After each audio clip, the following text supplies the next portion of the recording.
When you can't make it to City Hall or the school board meetings, local journalists from the Brainerd Dispatch will be there to report the facts and get your questions answered. Local news works for you. Stay up to date at BrainerdDispatch.com.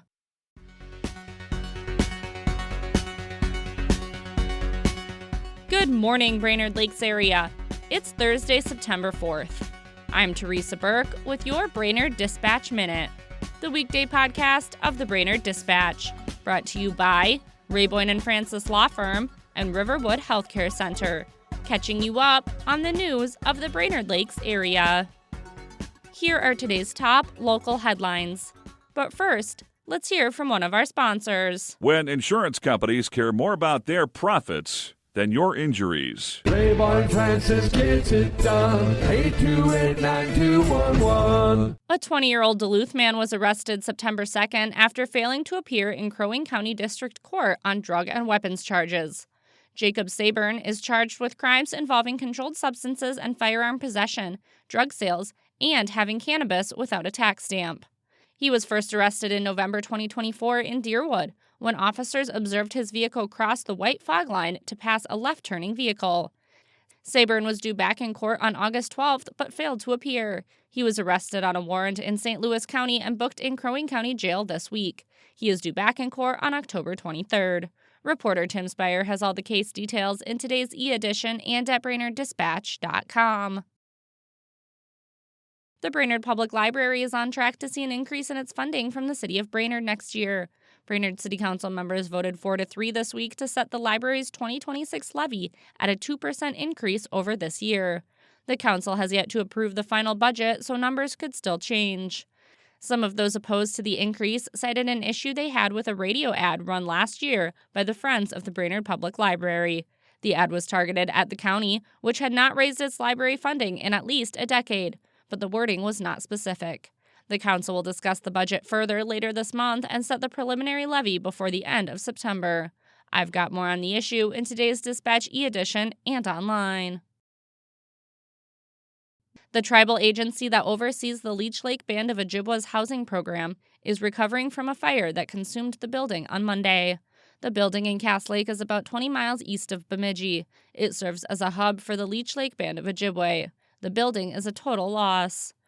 Though the official cause of the fire has not been confirmed, it is speculated to be electrical in nature, stemming from an old vending machine.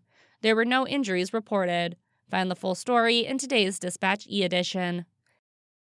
Now let's hear from another sponsor. Riverwood Healthcare Center, a top 100 critical access hospital offering advanced surgical solutions, plus a wide range of primary and specialty care at clinics in Aiken, Garrison, and McGregor.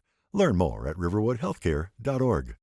From former Dispatch publisher Terry McCullough's column, This Was Brainerd, Exploring the Dispatch Archives, here's today's tidbit of local history, brought to you by Mills Automotive Group.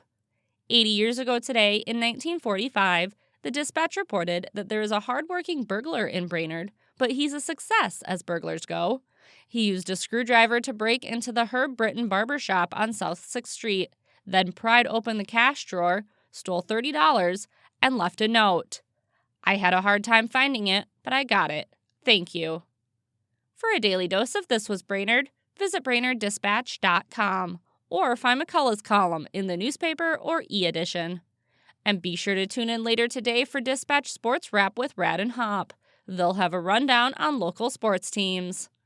Now here's today's Lakes Area Forecast, brought to you by JN Tree Service and Landscaping. Storm Tracker.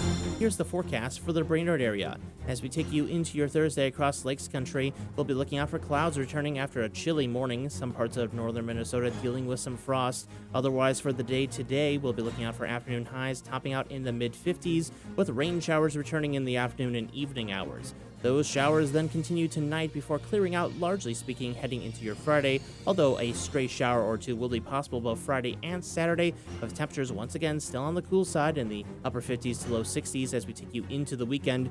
Don't worry though, warmer temperatures return, 70s on tap for next week. I'm Storm Tracker meteorologist Robert Daly. Thanks to Mills Automotive Group, Rayboyne & Francis Law Firm, Riverwood Healthcare Center, and JN Tree Service and Landscaping for their support. And thank you for listening to the Brainerd Dispatch Minute.